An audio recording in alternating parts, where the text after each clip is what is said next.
Өнөөдөр бид бүхний хувьд онцгой сайхан өдөр тохиож байна.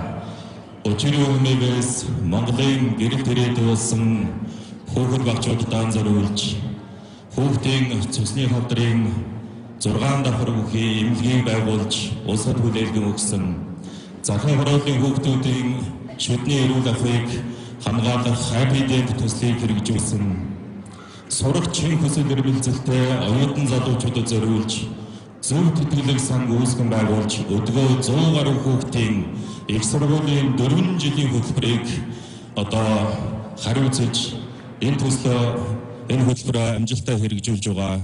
Мөн Ахмад буурлуудаа зориулж Яармагт Агнес нэртэй ахмадын хөгжлийн төвийг байгуулж тун удахгүй буюу маргааш нийслэл Улаанбаатар хотод хүлээлгэн өгөхөөр ийм амжилттай төсөл маш олон ийм буянтай арга хэмжээ төслүүдийг хэрэгжүүлсэн оюун санааны гэрэл гэгээрэл хөтлөгч сэтгэлийн хариуцал амар амгалан энэрл нэгүсэл түүжээлэгч ажээ гэгээн Лувсан Төвдөн багшийн маань ариун бомбын алдуурал номын нээлтийн ёслолын үйл ажиллагаа эхлэхэд бэлэн болсон байна. Ингээд ажээ гэгээн Лувсан Төвдөн багшийн ариун бомбын алдуурал номын хормын нээлтийн үйл ажиллагааг албан ёсоор нээж үг хэлнэ хэмээн зүүн хүрээд ашжуулах хэдийн дэд хамт гавж Жанан ханчингийн таныг сүлсгдэн олныхоо өмнө хүндэт хүрье.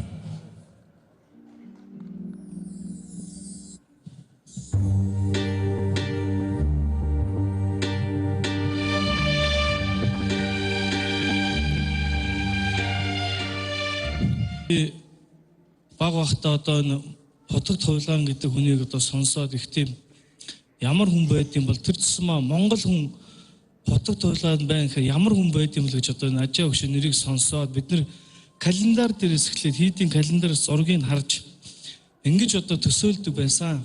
Тэгээ бид нар энтэгд очиод сурж байхад ингээд надын дээр бол Монголын хотод хувилгаад хийвэл Дэлүү хотогт байсан байдаг. Тэгээ тэрний өмнө бол ингээд яхаарахгүй ажаар мөч байсан. Тэгээ Монголын хотод хувилгаад бол бүгдээрээ бас урдаа нэг юм сарт байх буюу түүчээлэх дагуулах ийм хүмүүс өгүүлэгдэж бид нар ирсэн. Тэгээ өнөөдөр бол ингээд та маань бас үйлсэн ингээд чиний саран мэт дэлгэрч Монгол оронд тэр дундаа бидний өнөө цагт зовлон зүдгүүртэй байгаа эм тариагаа авч чадахгүй байгаа настан буурлууд очих газгүй зарим асрамжид байгаа ийм хүмүүсийн төлөө сэтгэл зүрхээ зовниулж өнөө хүртэл үүсээ дэлгэрж танд их баярлалаа.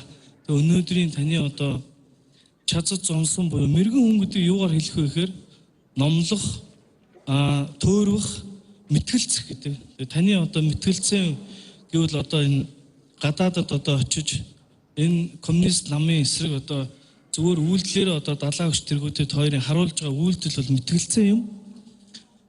Таны чапа буюу энэ номлол бол өнөөдөр бидний гар дээр ирж байгаа ном юм. Зомбо буюу ном юм. Тийм учраас таны үүсэд би багшийнхаа өмнөөс таган байсаа.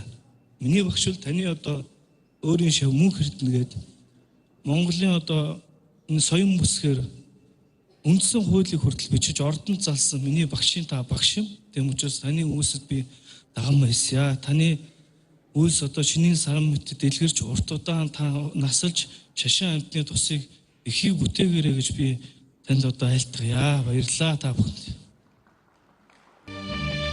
Тэгээ манай хийдийн зүгээс таны энэ төр төвдөд байгаа Непалууд тэгээд Ладакуудад зориулаад таны энэ номыг тань энэ орлого бүгдөө тэр ядарсан хүмүүс рүү бас явж байгаа юм байлээ. Тийм учраас манай хийдийн зүгээс бас таны энэ үйлсэд даган байсан шийдээсээ өчүүхэн сэтгэлийн мөнгөн хандвийг бас танд хийдийнхаа зүгээс барьж байгаа юм аа. Та хүлээж авна уу?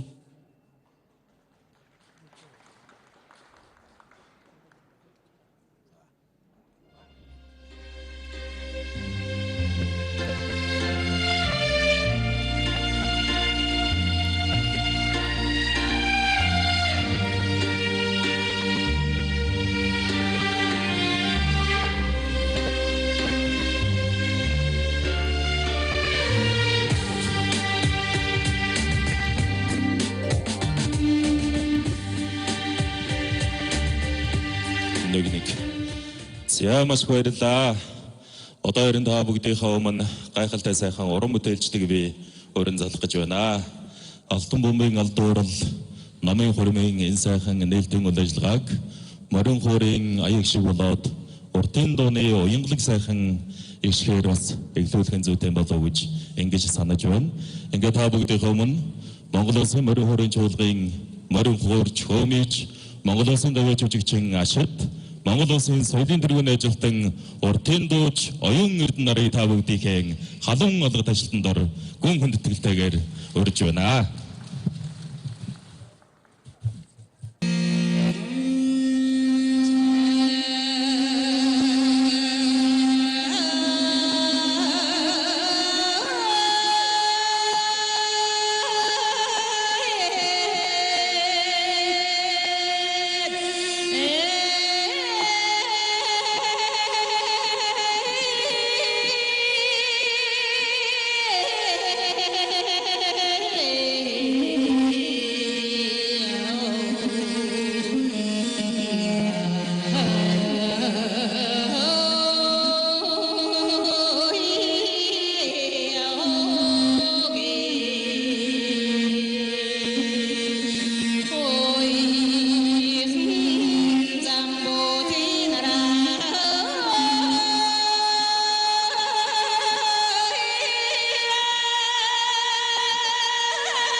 Маш баярлалаа.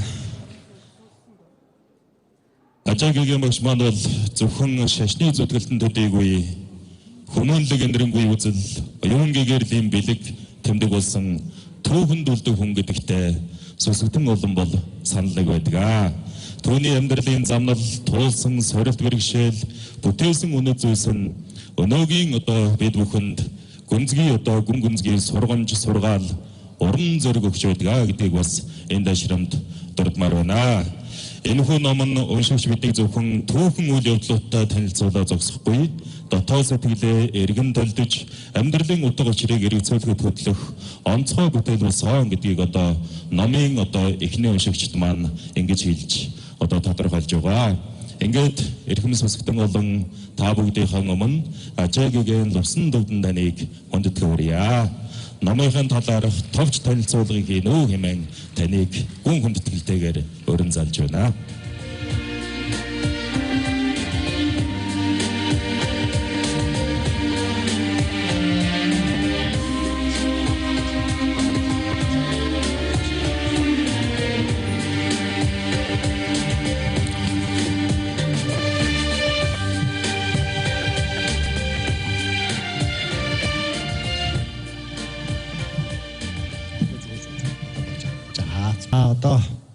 манай дашчны KD дээд хамбо Жонн Канчин бучи тэгээд бас манай гончигсрангуа энд буусан байна. Тэгээд энд лам хуурга олон хүн буучсан байна.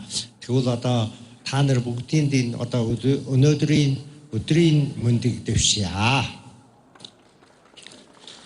За би бол Монголд 2006 оноос эхлээд айлчилдаг болсон. Тэгээд монголчууд бас бараг нэг олон хүн надад таньдаг болсон. Би ч бол монголчуудтай их холбоотой байдаг болсон юм аа. Тэгээд би энд ирээд нэг заахан буян ажил гэдэг юм бо олон нийттэй хамт игээд нэг заахан цагаан үйл ажил игээд явуулсныг сая зөндөө ингээ ярьсан. Тэгвэл би нэг давхан хэлэх шаардлагагүй байна.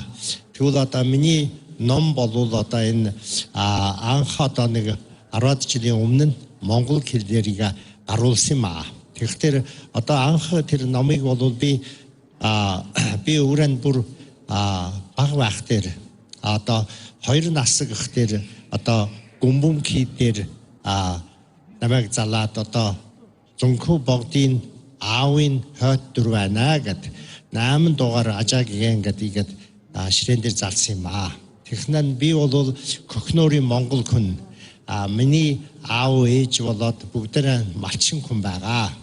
Тэгээ би бүр хар багаас яваад сумхий дээр сураад, төвд хэл сураад тэгээ яг бидэн бол гэртээ монголоор ярьдаг байсан.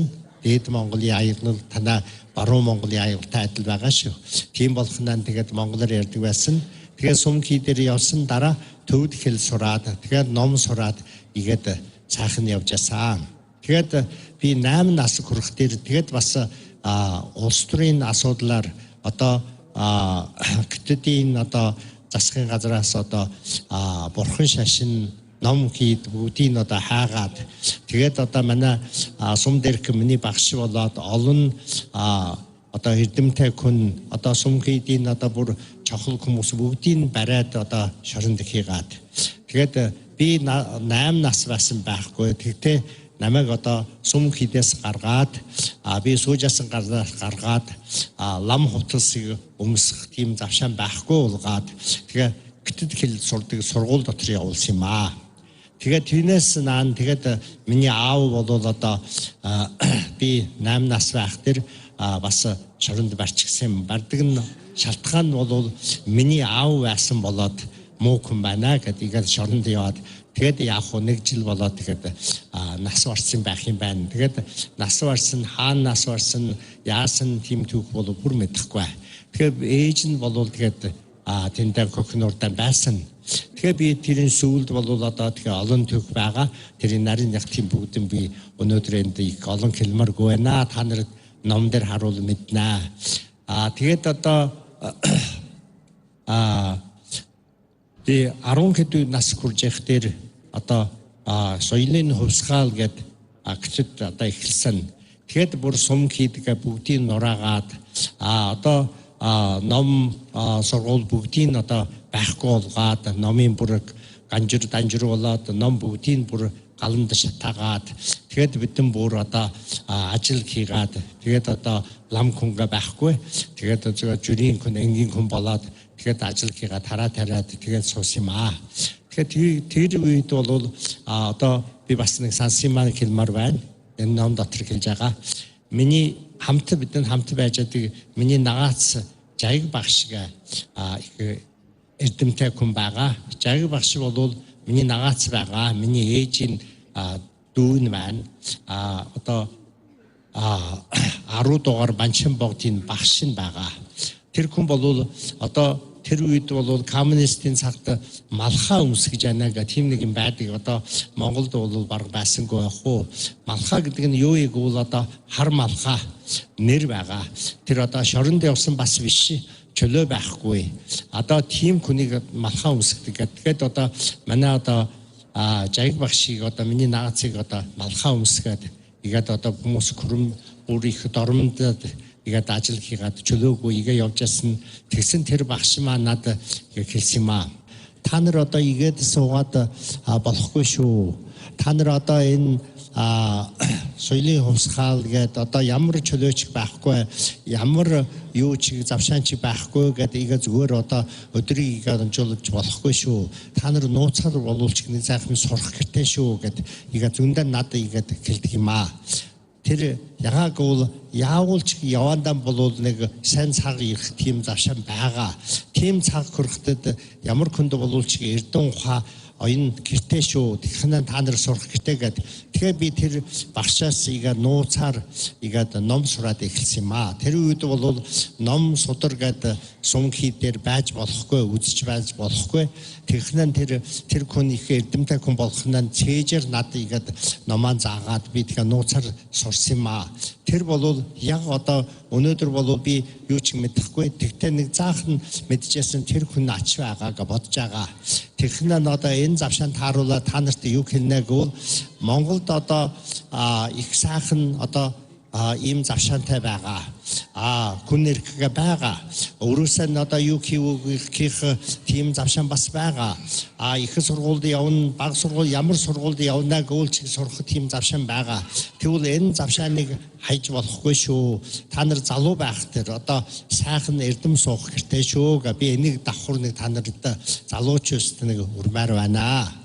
За тэгээд одоо сүүлд одоо би бол улс төрийн хүн биш.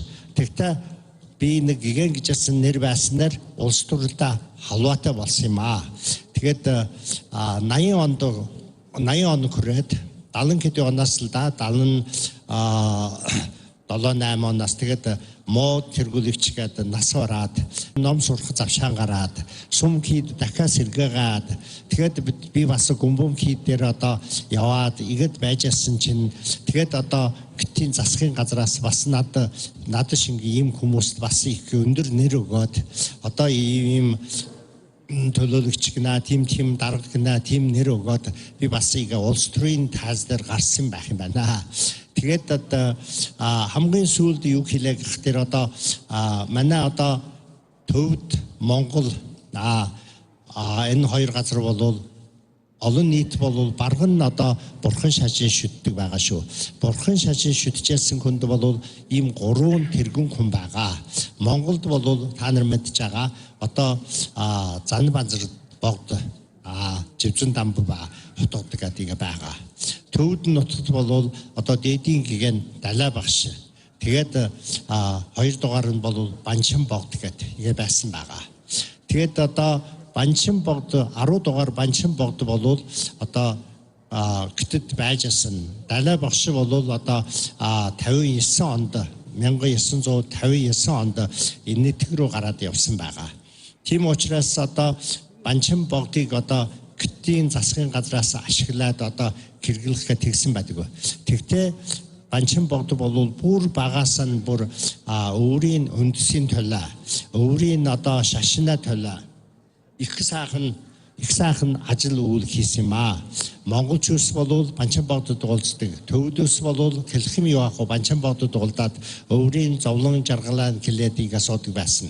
Тэгсэн Банчанбогд болвол тэр олон нийтийн төлөө бүр юу ч одоо ямар их зөрхтэй хүн байгаа, юугаас ч айхгүй, юугаас ч бодохгүй. Тэгээд яг уу тэр бас соёлын хувьсгалаар нэг 10-аад жил шоронд суусан хүн байгаа. Тийм болохоор тэр хүн болвол одоо бурхан шашин төлөө гэдээ бүр зүтгэсэн байгаа. Тэгээд одоо 1989 онд гэв гинтх нь Банчанбогд таал болчихсон юм аа. Таал болох тэр энэ ямар учраар таал болсон, ягаад юу хийсэн гэд бас их асуудал үлдээсэн байгаа.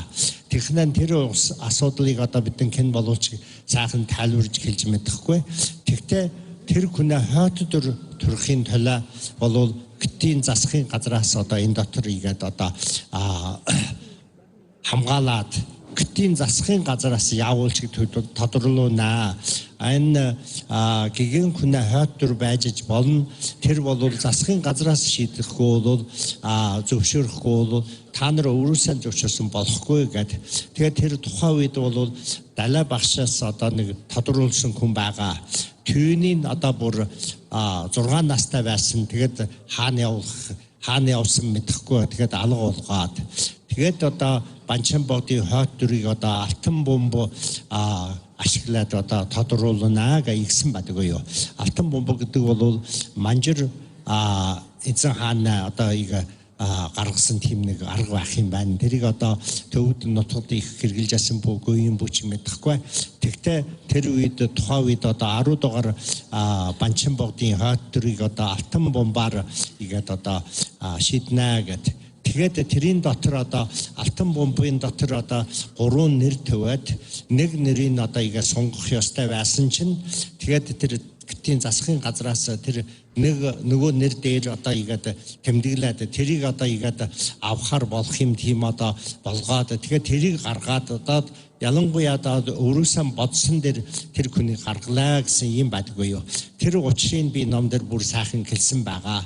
Тэгээд тэр учрыг би мэдсэн болоод тэгээд одоо би одоо өөрөө тэнд суух дургүй нэг талаас хоёр талаас одоо би сая хэлжсэн Жаяг багш бол миний нагаац одоо 10 дугаар Банчанбогдын багш болсон хүн. Тэгэхээр надад бас Гитийн засгийн газраас мэдээлэл өгөөд одоо чи бүр одоо их өндөр чөлөөтэй болно.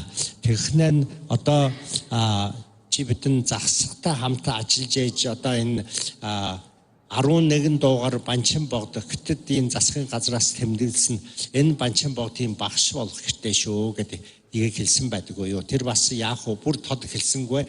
Игээд бодож байгаа бидэн тэгээд одоо чам төвнө шүү гэдэг надад хэлсэн юм аа. Технэн би ийм одоо их ажил үйлийг би хиймээргүй байна. Би өөрөө нэг талаас тэр одоо гэгэн хүнээ хойд төр гэдэг бол тодруулах дээр одоо ном шашина аргаар биш одоо улс төрийн хүчээр хийдэг биш. Тийм болохнаа би тэрийг зөвшөөрөхгүй байгаа. Тийм учраас би игээд цогтаад гараад одоо тэгэхээр 1998 онд Америкт явсан юм аа. Яваад тэгээд одоо улс төрийн асуудал тэнд цагаачлаа тэгээд суусан. Тэгсэн чинь Гитийн засгийн газраас бүр дургөө хүрээд тэгээ би далай багштай мөргөөд тэгсэн чинь далай багш бас одоо та игээд гараад ирсэн байна. Технэн одоо Гитийн засгийн газар бүү шүмжилж болохгүй. Бүтэн болов Гитийн засгийн газартай холбоо тавих гээ бодож байгаа. Тэгээ наан та одоо игээд одоо Жанзамын даргатай их холбоо байдаг юм байна. Дахиад нэг захаа бичээд одоо холбоо төвөл болохгүй юу гэгээд надад захаа буусан юм. Тэгээд би бас одоо надад хэцүү байсан яах юм ч мэдэхгүй би өөрөө нэгээд Гитийн засгийн газрын эсрэг тал зогсоод гараад ирсэн хүн. Гэв гинтх нь одоо бас Жанзамын даргад бичиг бүтнэ гэвэл хэцүү байсан. Тэгтээ одоо лам багшийн одоо захаа байна. Тэгээд сонсохгүй болохгүй би бас дахиад захаа бичсэн юм аа. Захаа бичсэн чинь Жанзамын даргаас одоо бас нэг шөлөг шингэ тийм нэг захаагийн харуулцаад надад өгсөн байгаа. Түүн дээр хэлж ядгийн учир нь бол одоо далай багштай холбоо тавих юм тийм учир нэг ч хэлээгүй. За технэ та одоо энд гүмбүмд байж агаад гүмбүмээс гараад явсан. Гараад явсан одоо та ямар уучраар явсан мэдэхгүй. Тэгтээ та сайн газаргаа сунгаад явж явал өөрийн нутаг шиг сайн газар байхгүй шүү. Та өөрийн нутагтаа хараад ирээ гээ ийм нэг шүлэг бичсэн байгаа. Тийм учраас тэгээд би одоо дахиад өөрийн нутагтаа харж чадахгүй. Тэгээд далаа багшд мэдүүлээ. Тэгээд одоо Америкт игээд үлдсэн тийм учраас тэгээд Америкт байж байгаад монголчуудтай их холбоо тавиад монголчууд надтай их зовлон жаргалаа нэг хуваалцдаг. Тэгээд би бол явандан тэгээ өөрийн нутагт явж чадахгүй.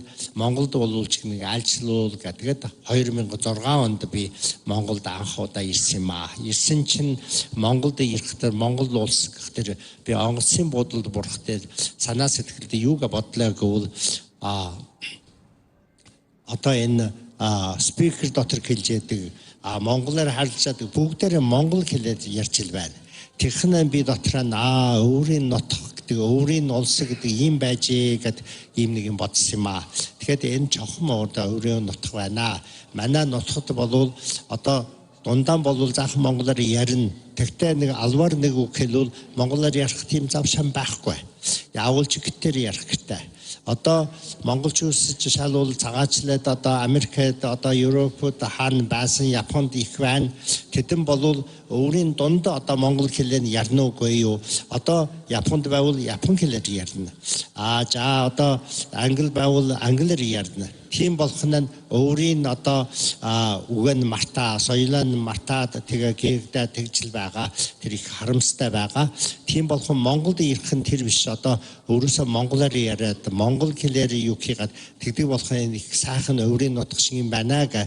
Тэр үгээс эхлээд тэгээд би янтаа нэг эмнэлэг барьсан. Тэгээд одоо тэтгэлийн тийм нэг програм явуулж байгаа. Одоо агнистийн ийм төгөөдийг бас барьсан. Ийм буйна ажил хийсэн бол энэ ямар учирг бол өөрийн нутаг дээр ирээд өөрийн ах дүүнэрд тус хүрж ингээд би ийм нэг сэтгэлээрийг бодоод явдаг байгаа.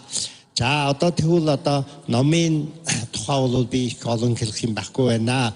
Тэгвэл одоо энэ номыг бол өмнө нь гарах дээр 5 хүн орчуулсан байгаа. Тэгээд одоо энэ удаа бол энэ номыг гагцсан одоо энэ Саруул Эрдэнэ гэдэг эрдэмтэй хүн Америкт байгаа. Америкийн их урлагийн номын санд ажиллаж байсан юм хүн байгаа. Энэ хүн ганцаараа игээд орчуулсан их сайхан найдвартай байгаа. Тэгхэн энэ номын нэрийг юу гэдэг өгөх үү гэдгийг бид хоёр ярьсан юм аа. Тэгхэн би англиар энэ бас бичсэн байсан.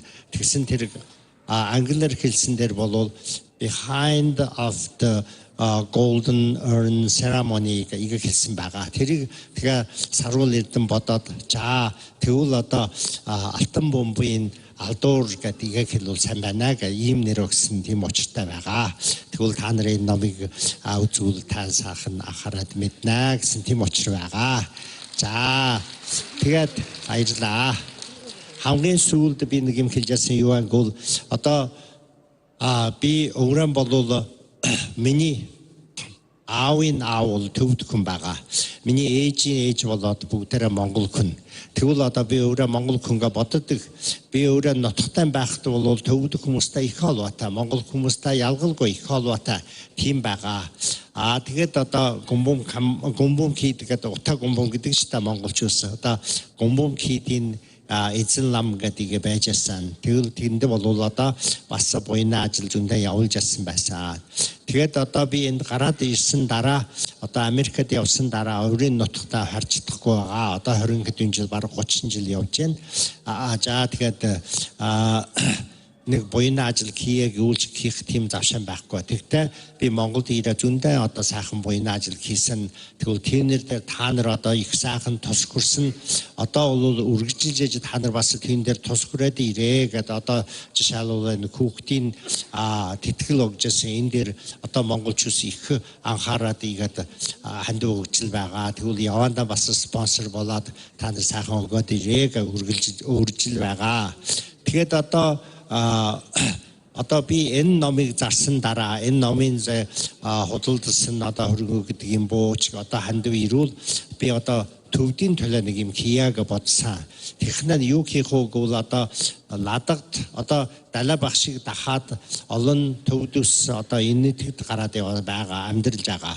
Энэ нэгтгээс одоо Европын бууч, Японы бууч одоо Америк одоо янда барууны газар олон газрыг амьдралж байгаа. Тэгтээ үлдсэн хүмүүс бол одоо энэ нэгт байгаа. Тийм дотроос одоо ладаг гэсэн газар та нар мэдж байгаа монголчууд одоо сүүлийн үед зөндөн энэ нэгт явд болсон байгаа.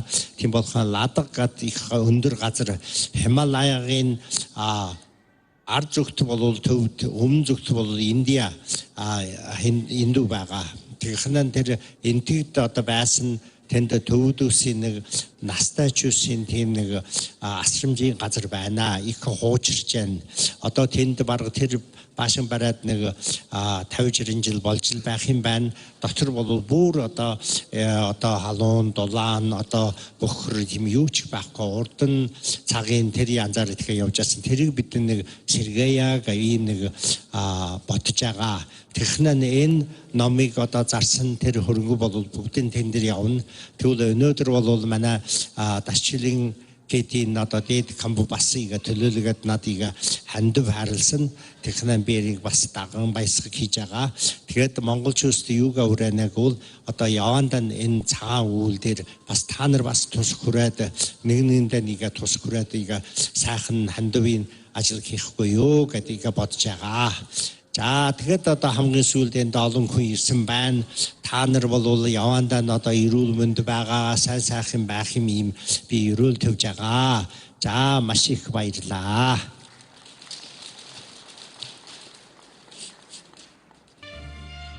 За жигэгийн багштай маш их баярлалаа. Таамны минь мэлбэ тунгалаг өлмий бацай хоорш болтох бай. Бүгдээрээ халуун алга ташилтаар ерөөл хайрлая гэгээн багштай. За одоо би та бүгдийн өмнө хүндтэй хүнийг өрье. Товчгоо гэлээд түүний дараагаар Ажаагийн багшаас адил савх зураг авахулах энэ одоо боломжийг та бүхэндээ олгоно. Ингээд та бүгдийнхээ өмнө энэрл нэгүүлсэл оюун бэлгийн төвийн гүйцэтгэх захирал улсын хурлын гишүүн асан Батбаяр таныг хүндэтгэн өрье.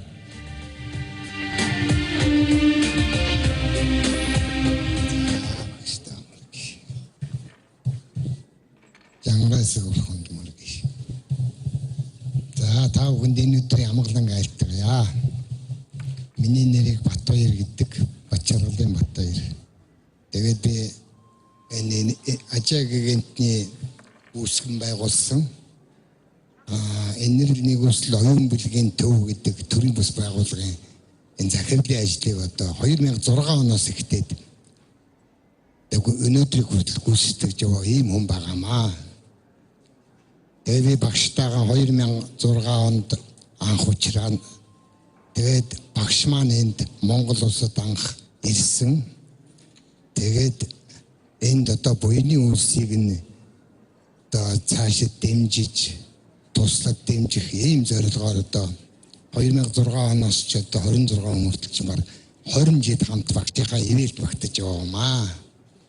Тэгээд миний багшийн хийсэн энэ Монгол оронд гүйцэтгсэн энэ сайхан буйны үйлсийг бол сая багш өөрөө одоо айлтлаа. Мөн дүнчлэн одоо сая одоо ярьсан хүмүүсийн орчуулагч энэ бүгдээрээ ярьлаа. Тэгэхээр би энэ давхардуулаад яг их товчхон ярих гэж бодсон юм аа. Тэгээд энэний төрөнд бол одоо юу гэдэг цагийг бэлэглэгч наран чөлөө гэж энэ оны одоо нэгдүгээр анхных нь одоо гарсан ном л доо. Тэгээд энэ маань бол цаашаа бүр өргөж яваад их сайхан болоод ингээд алтан бомбын алдуурал гэдэг энэ номын одоо багш маань бичсэн. Ингээд энэ номыг одоо бас би одоогоор үзэж амжаагүй байна. Ингээд үзнэ гэж үзээд ингээд та бүхэндээ бас сэтгэл санаагаа хуваалцах болно гэдгийг энд хэлмээр байна. Тэгээд энэ цагийг бэлэглэгч наран чөлөө гэдэг номыг бол их сайн их олон удаа уншсан. Ингээд би бол сайн мэднэ л дээ. Тэрний үргэлжилтэй энэ Алтан бомбын алдуурал гэдэг энэ ном маань. Тэгэхээр та бүхнийг бас энэ сайхан номын нийтэнд ингэж ирж одоо энэ буян номын үйл ажиллагаанд оролцож байгаад би бас хувьяасан өөрийнхөө хамт олонны өмнөөс энерги нэгүсэл оюун билгийн төрийн бус байгууллагын өмнөөс та бүхэнд баярлалаа талархсан илэрхийлж байгааг нь хүлээж авна уу. За нэг ингээд одоо хамгийн эцэст хэлэхэд бол одоо хамгийн гол нь их сайхан үг түрүүнд багшийн маань айлц үг хэлж ин дээ гарч ин дээ гэгэрл хүрэх бодисатванаар Бурхны оронд очихоос өмнө энэ ертөнцид дахин заларч хүмүүсийн одоо тэр зовлон нүглийг нэмэгдэхийн тулд дахин залардаа гэсэн ийм сайхан үг байдаг. Тэрний нэг нь бол одоо лам хуур миний багш болон одоо энэ лам хуургуу таа билээ гэж би энд тийм өрөөлийг дэвшүүлээд тэгээ энд оролцсон бүгдний үс дэлгэрэх болтугай гэж өрөөлийг дэвшүүлье. Баярлалаа та бүхэнд.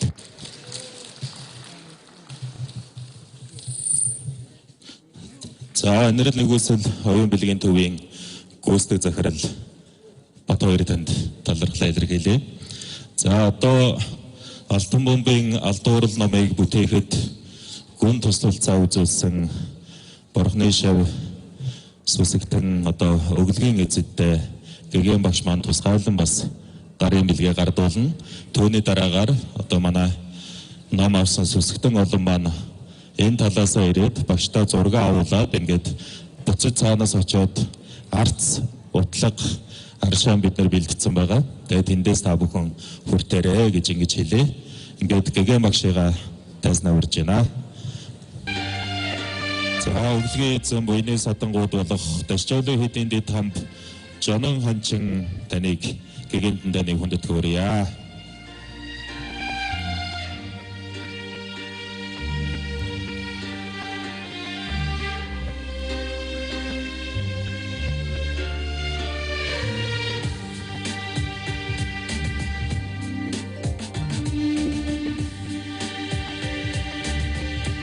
Зорхон дацангийн хамлам гончиг соронгоо таныг хүндэтгэвэрж байна.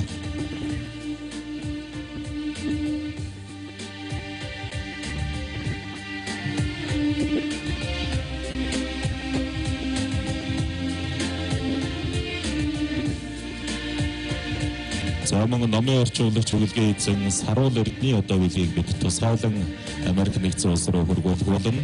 Энэрэл нэгүсэл оюун билгийн төв төрөөс байгууллагын гүйцэтгэх захирал Бат хоёр таныг хүндэтгэвэрж байна.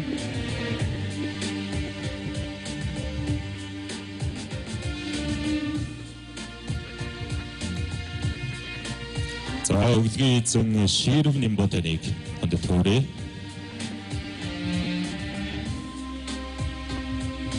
Мөн өглөгийн эзэн Пунцэг Норуу таныг хүндэтгэвэрж байна. Өглөгийн эзэн Отхон таныг хүндэтгэвэрье.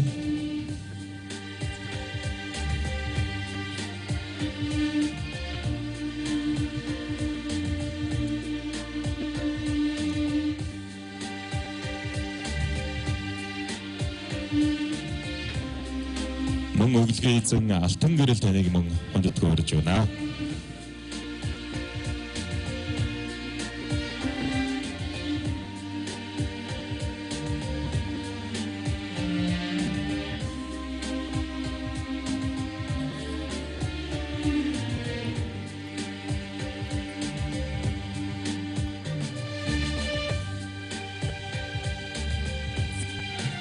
Өглөгийн эзэн Отхон таныг хүндэтгэвэрье.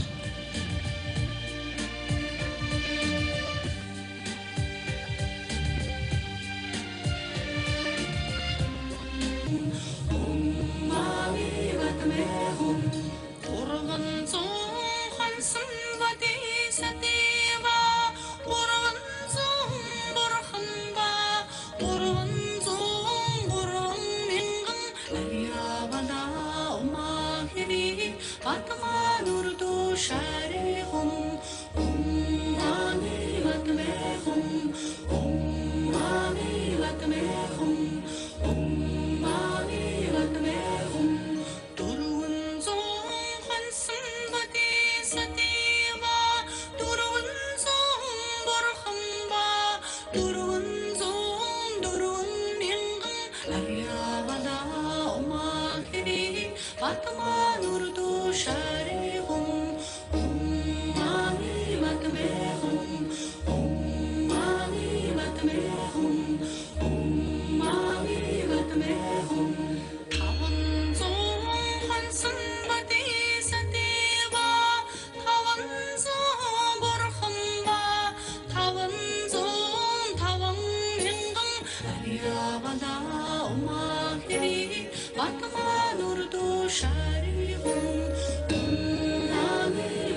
Сүүл рүүгээ цайрсан юм билий. Сүүл рүүгээ цайраа тэр насан тогтохыг чинь дуудаж чи одоо наад энэ юм а бойл тэрийг барих гэж идэг бойл чи тэг айгүй бол цаашаа очиж хэлэх байлгүй ойлгомжтой хэлж штэ. Миний угаасаа байр суурийг садуулж мэдчихэж байгаа гэж. Тэр бол би одоо би баригдсан ч ах вэ чи. Одоо арай хэтрлийн надах чинь гэсэн ийм үглэг хэлж байгаа хүн байхгүй. Тэгээд энэ хүн чинь баригдаад хойшоогоо ачигдаад тэгээд тэнд очиод хань амсаатнаа мэдүүл. Гэхэд баригдаагүй амьд байгаа хүнийг ч мэдүүлээгүй шүү. Дандаа өгсөн хүмүүс баригдсан хүмүүсийг хань амсаатан гэж мэдүүлсэн мэт. Одоо нэг нь баригдсан бол яг чарахгүй гэж ойлгоод байна шүү дээ. Өгсөн хүнийг бол яг чарах байхгүй. Тэгэл тэдрийг нь хань амсаатнаар нэрлээл тэгэл ерөөсөө амьд байгаа хүмүүс. Тэр байтугай өөрийг нь хус чая хурал дээр хамгийн идэвхтэй шүмжилсэн хүмүүсийг хүртэл мань хүн өмөрч байгаа шүү дээ. Тэгээд тэр насан тогтохын сүүлд нь өөрөө бас барьвчлаа таваа явцсан л та. Тэгээд нүүрэлд үлсэн баг. Тэгсэн чинь нөгөө амар сайч чинь үгүй чи одоо болоо энэ хүнийг чи яагаад ингэж гадаадын тагнуул гэж мэдээлж байгаа. Чи хоорондоо гэж юм би энэ хүнийг тийм гэж бодохгүй байна. Насан тогтохоо чи хувийн хонсон том гэд тэгээд тэр нөгөө байцаагчийн хэргийн тэмдэглэл дээр нь бичээд үлдээсэн байгаа юм л да. Та дөрөв яриаг эхлэхдээ нөгөө чойжин буудаг гэсэн тэр мэдлэг боловсролыг хаана эзэмсэн байж болох вэ? Энэ хүн чинь Данжингавчийн охинтой суусан хүн. Гавж хүний охинтой суусан. Гавж хүний охинтой суусан. Би тэгээд мань хүнийг бол тэр залуу занданд цагта тэр төрийн хэрэгт ортлоо бол одоо бас тэр хадам хөгшнүүд агаад бас бурхны ном их үдсэн юм байна гэж бодоод байдаг. Яагаад гэвэл энэ 28 оны тэр төрийн эргэлт хийдэг хурал дээр Монголын удирдагчдад нэг комментэрийнхэн чинь тодорхойлж бичсэн үлдээсэн юм байгаа. Тэгээд тэрэн дотор нь энэ хүн бол бүр эм барьдаг гэж бичсэн байгаа шүү. Тэгэхээр бас их шашны их өндөр боловсралтай хүн байсан байна гэж надад бодогдоод байгаа. Тэр үед чи ямар юу явах штэ. Одоо тийм диплом өгдөг байсан биш. Гэхдээ эн чинь чойжин буудаг байсан, эм барьдаг байсан гэхлээр их шашны өндөр боловсралтай хүн байсан юм байна гэж надад бодогддог. Таны бүтээл дээр бас нөгөө Дамбуугийн амар бол Монгол төрийн хар хүний шалгуурыг шалгуур болсон гэдэг ийм дүгнэлттэйсэн. Тэг би бол тэгж бодоод байгаа энэ хүн ер нь ингээ харж яхад бол хэн нэгний эсрэг хувилдсан альсхүүл тэр нам доторх аль нэг фракцыг дагаж намирсан тийм юм ерөөсө харагдахгүй. Ерөөсө хэлж байгаа үг явуулж байгаа бодлого гэдэг бол цэвэр Монголын төрийн эрх ашгийг л баримталж явж байгаа. Ийм харагдаад байгаа байхгүй тэр үг үйлдэл тэрнээс хийж байгаа тайлбаргүй ч одоо өөрөө хам шахуу хүн байсан бийж шашныг одоо сүм хийдэд хүүхэд суулгахыг хязгаарлах хууль санаачлаад өргөн барыг явж штэ. Ингээ ирэхээр зэрэг эн чинь энэ хүний толгойд хамгийн эхлээд төр эрх шиг Монгол улсын хөгжлийн эрх шиг нэгдүгээрт нь байгаад байгаа байхгүй. Дараа нь тэр шашны машины асуудлууд орж эхэлж байгаа. Тэгэхээр би энэ хүнийг бол яахаар байхгүй төрийн хар хүний нэг чухал хэмжүүрийг харуулж байгаа хүн гэж би хувьдаа боддог. Тэгэд очисон газар болгоно юм бүтээгээд хийгээд яваад байгаа хүн баггүй. Одоо тэгэл шинжлэх ухааны хүрээлэнг үнэхээр л хүрээлэн болгож штэ. Өргөжүүлээд бариад ийм хийж энэ. За тэгээд дараа нь тэр яг энэ хүнд бол ерөнхийдөө азан дутахад ерөнхий сайдын албан тушаал нь тэр болгон бас хангалттай эрх мэдэлтэй биш. Өөр энэ хүний нэг том дутагдал юу юм бэ гэхлээр маань намаа улс төрд ерөөсөө ороогүй зөндөн бар үнтэн болж энэ нэгтэй тэгэж одоо эвсэж хор найруулж яваагүй.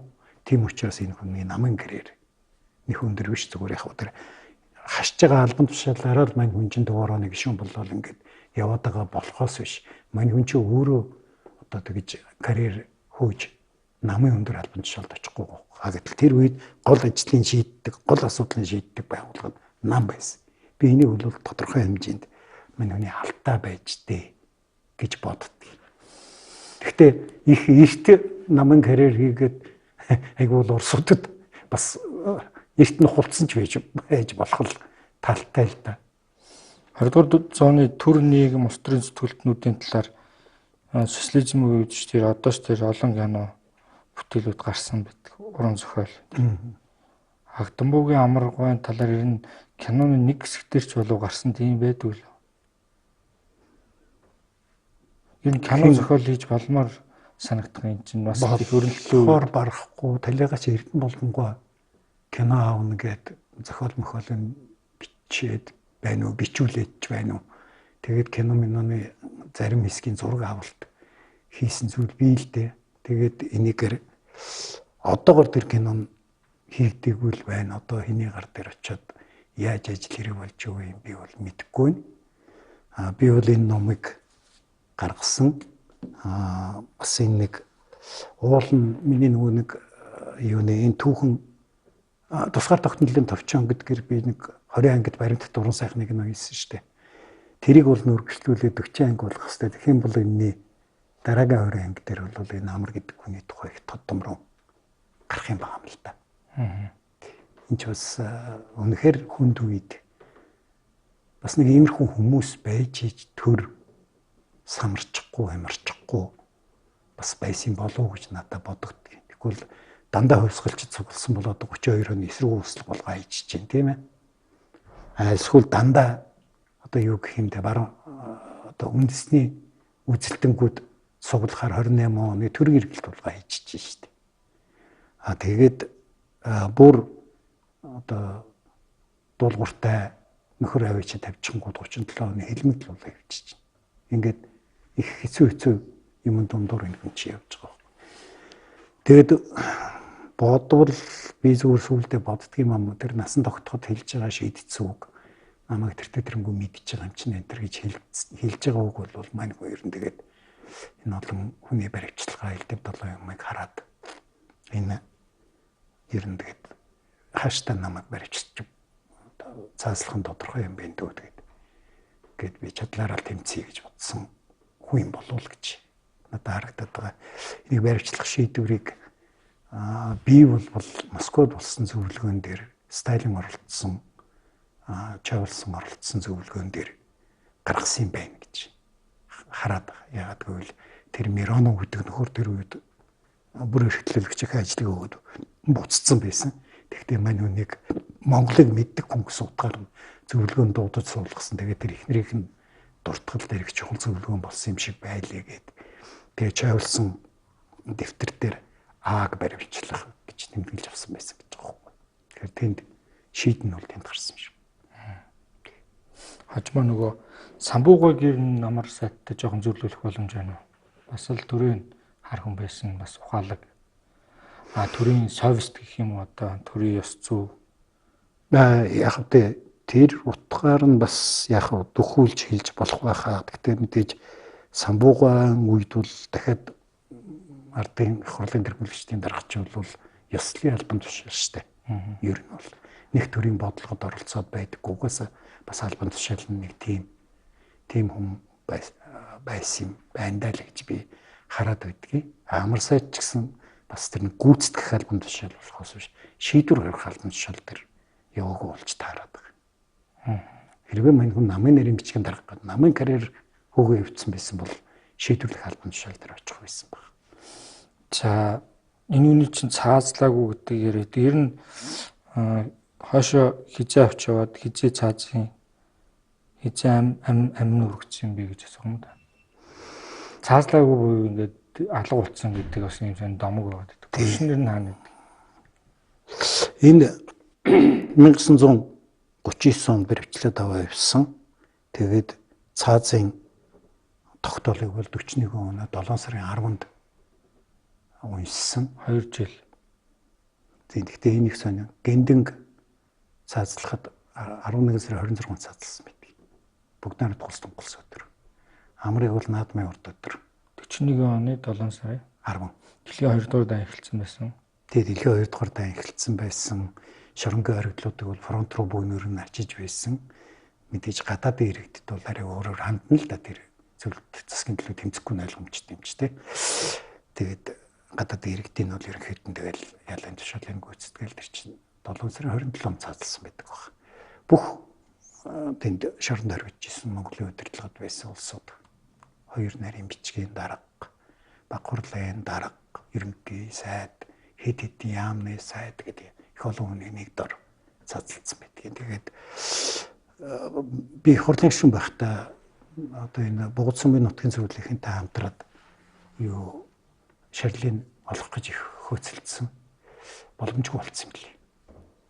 Яг тэгвэл тэр өдөр нь 240 хүн цацалсан баг. Нэг дор. Тэгээд нэг хүн тийгээ болцсон баг. Тэгээд дараа нь тэр хавийг барилгажуулахад нөгөөдөлөө ухаж гаргаад бустай нийлүүлээ хийцэн. Одоо тэгээд тэр газар чинь бараг 10 хэдэн орны одоо зүтгэлтнүүд цааслуулсан газар байхгүй Москвагийн Коммунарка гэдэг полигон. Тэгээд одоо аль нь хэний ясан ерөөсөө мэдэх арга байхгүй. Амарсаа чи өөрөө төрсөн хүүхэд баг. Үр удам нь одоо байхгүй. Яг үр удам ингээд өргөж авсан хүүхэд гээд биелдэ. Тэдний хүүхдүүд явж байгаа. Яг өөрийн төрсөн хүүхэд бол байхгүй л дээ. Тэгээ энэ манай нэг цааслаг хүн байна гэдэг ярих олон жил тэнвчилсэн.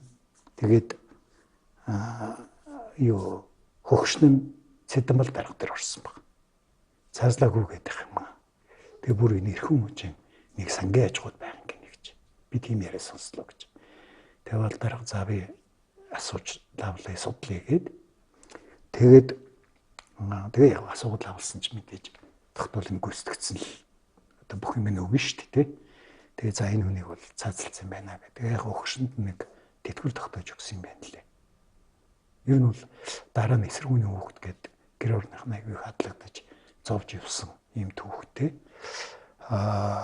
Энэ хүний тэгээ би нэг эртэд манай сангийнхан зохиолч Урайхангуутай уулзаад ярьж байхад үгүй наадах нь чинь хойдохын уншаагүй юм байна шүү дээ. Олон жил амьд гэж итгэж явсан.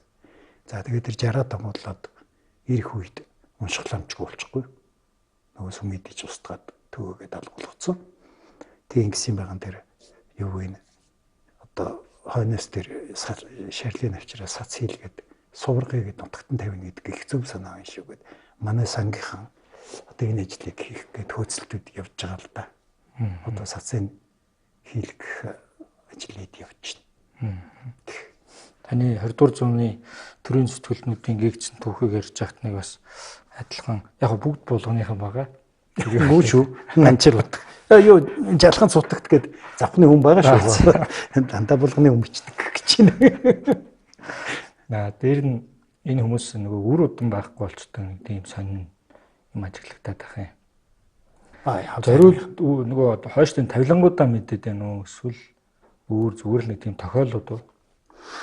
Хатанбаатар Магсаржавыг бол тэр удмынх нь одоо тэр өргөж авсан хүүхэд, охиных нь өргөж авсан хүүхдийн хөгшин.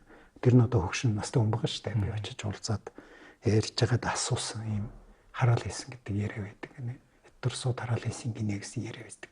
Тэрийг та мэдгүй. Тийм би мэднэ. Тэгээд гээд энэ тухай бичвэл та нарт эвгүй байх юм биш үстэй гэсэн. Одоо тийм яриа байдаг нь үний юм чи одоо бичгэд юунд дургуцахтай л гэж тэгж хэлээ. Амаргойг бол яг өргөж авсан хүүхдүүд байсан л та.